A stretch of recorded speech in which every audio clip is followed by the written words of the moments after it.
healthy, he's full in control, he's there.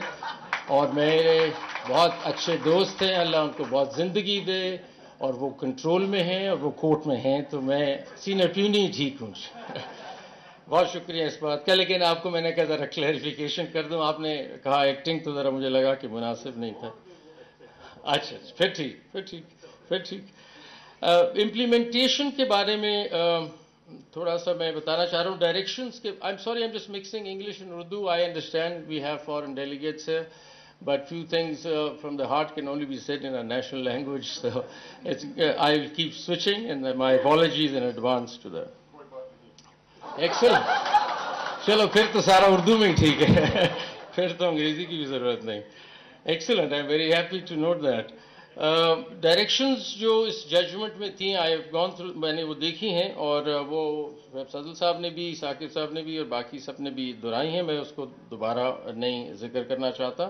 میں implementation پہ آنا چاہ رہا تھا کہ یہ پاسبل نہیں ہے کہ سپریم کورٹ کی ججمنٹ امپلیمنٹ نہ ہو, لیکن یہاں آپ کے سامنے ایک مثال بنی ہوئی ہے جس میں بڑی دیر ہو گئی ہے, لیکن ایسا ہونا نہیں چاہیے. میں دیکھ رہا ہوں کہ 2014 کی ججمنٹ ہے, اور اس میں لاسٹ ہیئرنگ جو میں نے ریکارڈ چیک کیا ہے, جو افیکٹو ہیئرنگ ہوئی ہے, وہ 30 نومبر 2022 میں ہوئی ہے. 23 میں غلط بینچ کے سامنے لگ گیا, تو انہوں نے کہا 2 ممبر ہے, لگ نہیں سکتا, اور 2024 میں ہم آ گئے ہیں. So as I said, میں personally I apologize for this. I will take it up and try to take it further. But I want to underline, and کیونکہ سب بیٹھے ہیں اور وہ سمجھتے ہوں گے کہ اس طرح ہی شاید ججمنٹیں امپلیمنٹ نہیں ہوتی سپریم کورٹ کی, ایسا نہیں ہے. سپریم کورٹ کی ججمنٹس بالکل امپلیمنٹ ہوتی ہیں, اور یہی سٹرکچر ہے آئین کا بھی.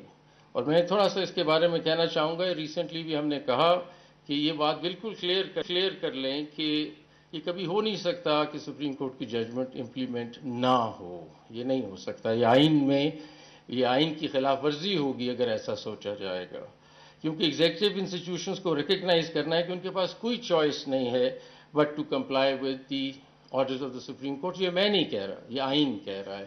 آئین کا یہ سٹرکچر ہے, اور یہ اتھارٹی ڈرا کرتی ہے سپریم کورٹ آئین سے, کسی اور ڈاکیومنٹ سے نہیں. کسی کے پاس چوائس نہیں ہے کہ وہ بیان کرے کہ ٹھیک نہیں ہے یا غلط ہے.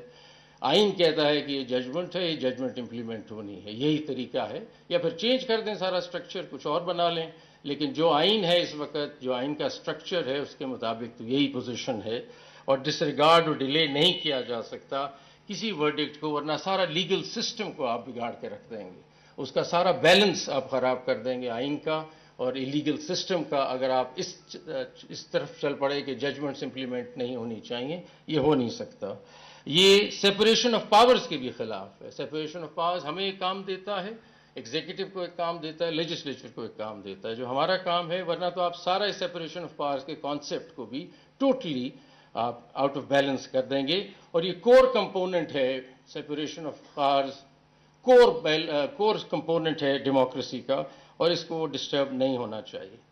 یہ بھی یاد رکھیں کہ جو ہماری ڈیسیجنز ہیں, اس طرح ہم نے ابھی سپریم کورٹ میں ریسنٹلی کہا بھی ہے کہ یہ کوئی ایسی بات نہیں ہے کہ آپ کو کوئی کرٹسی ہے کہ آپ نے امپلیمنٹ کرنی ہے یا کوئی بوجھ ہے آپ پہ. یہ آبلیگیشن ہے, this a constitutional obligation and you have to follow it. اور یہ بڑا ڈیلیکیٹ ایکویلیبریم ہے آئین کے اندر, اس کی عزت بھی کرنی ضروری ہے. آبلیگیشن ہے ہماری کہ ہم اس بیلنس کو برابر رکھیں, اور کسی قسم کا کوئی ایگزیکٹو اوور ریچ نہیں ہونا چاہیے. کسی کے پاس چوائس نہیں ہے کہ وہ اس کو سیکنڈ گیس کرے کہ یہ ججمنٹ ٹھیک ہے کہ غلط ہے. یہ اس کا پروگیٹو ہی نہیں ہے. پروگیٹو ہی سپریم کورٹ کا ہے. سپریم کورٹ نے فیصلہ کر دیا, that has to be implemented, that is the system of this country, that is the constitution of this country. کوئی نیا نظام بنانا چاہتے ہیں تو پہلے بنا لیں, پھر بات کریں گے اس سلسلے میں. موونگ آن سے یہ بالکل واضح ہو گئی بات کہ یہ کوئی جو ڈیوٹی ہے یہ کانسٹیٹیوشنل ڈیوٹی ہے, اور اس کے سیویئر کانسیکوینسز ہیں اگر آپ امپلیمنٹ نہیں کریں گے. یہ میں اس لیے واضح کرنا چاہتا ہوں اس آڈینس کو کہ اس جگہ ہم دیکھ رہے ہیں ایک ججمنٹ چلی جا رہی ہے اور بڑے عرصے سے امپلیمنٹ نہیں ہو رہی, تو ایسا نہیں ہوگا انشاءاللہ. اس ججمنٹ کو بھی ہم دیکھیں گے, and I assure you, as far as within my powers, I'll make sure that this judgment is implemented in letter and spirit, and we take it to its final conclusion. Now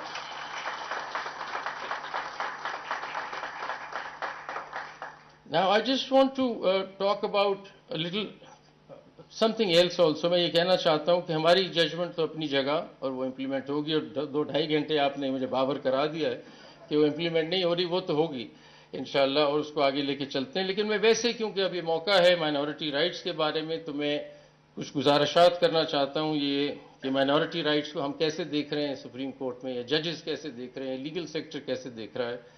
تو ہم دیکھتے ہیں کہ ہمارے پاس 96.3% مسلمان ہیں پاکستان میں، اور ہندوز 1.6% ہیں، کرسچنز 1.6% ہیں، اور باقی جو لگا لیں کہ سکھس ہیں برادرز ہمارے، بدھسٹ اور باقی جو لوگ ملا کے 1% سے بھی کم ہیں. اتنی ان کی مقدار ہے. میں کلیئر یہ کرنا چاہتا ہوں کہ مائنورٹی جو ہے وہ صرف نمبر کی بات ہے، اور اس سے زیادہ کچھ نہیں ہے. کم ہیں لوگ، ہم زیادہ ہیں مسلمان، اس سے زیادہ آئین میں اور کوئی فرق نہیں ہے. آئین میں سارے رائٹس آپ کے وہ ہیں فنڈامنٹل جو میرے ہیں. تو اس لیے آپ یہ ریلیکس کریں اور ریسٹ ایشور کریں کہ آپ پاکستان میں بیٹھیں تو آپ کے اتنے ہی حقوق ہیں جتنے میرے ہیں آئین کے مطابق. آپ کے بھی وہی فنڈامنٹل رائٹس ہیں جو میرے فنڈامنٹل رائٹس ہیں، اور مائنورٹی ایک صرف نمبر کا نام ہے، اس سے آگے زیادہ نہیں ہے. ہماری رپورٹس جو ہماری کنٹری کے بارے میں بن رہی ہیں وہ کوئی اچھی نہیں آ رہی. ایک فریڈم ہاؤس کی رپورٹ ہے 2023 کی جو کافی ہمیں شو کرتی ہے کہ ہمارے ہاں حالات ٹھیک نہیں ہیں، اور میں کوٹ کرتا ہوں: It was observed that despite constitutional religious freedom guarantees, religious minorities have not been provided effective safeguards against discriminatory legislation, social prejudice, and sectarian violence. Pakistan's religious freedom conditions remain on a negative trajectory, with religious minorities subject to frequent attacks and threats, including accusations of blasphemy, targeted killings, lynching, mob violence, forced conversions, and desecration of houses of worship and cemeteries. یہ report ہے ہمارے بارے میں جو ہمارے حالات ہیں ملک کے ٹھیک نہیں ہیں، اور اس کو بہتر کرنا ہے ہم کو. اور اس سلسلے میں پازیٹیوز کی بات بھی کر لوں کہ ہمارے ہاں کافی ایسی مائنورٹیز کمیونٹیز کے لوگ ہیں جنہوں نے بہت اچھا کیا ہے. ہمارے اپنے کورٹ میں بہت لوگ رہے ہیں، AR کارنیلیس صاحب رہے ہیں، دورا پٹیل صاحب رہے ہیں، رانا بھگوان داس صاحب رہے ہیں، رستم سہراب جی سدھوا صاحب رہے ہیں، اور بڑے کمال اور بڑے ججز رہے ہیں ملک کے. So we've acknowledged, as far as the justice sector is concerned, we've had positives and good people there. But what I want to really say today is, which I don't understand, and I want to share this, we have experts sitting here, اتنے قابل لوگ ہیں سارے، کہ ہمارا مذہب بھی، اور اب میں مسلمانوں سے مخاطب ہوں اس کمرے میں، کہ ایکچولی چینج تو ہم نے لانا ہے نا. 96% تو ہم ہیں، ہم نے ان کے لیے اسپیس بنانی ہے، ہم نے ان کے لیے جگہ بنانی ہے. یہ تو 1.6% یا 1% ہیں اور پھر بھی پرابلم میں ہیں، اور ہم 96% ان کو نہیں سمجھ پا رہے. تو شاید گفتگو تو ہمیں آپس میں کرنی چاہیے بجائے ان کے ساتھ کرنی چاہیے. انہوں نے تو کچھ نہیں کیا.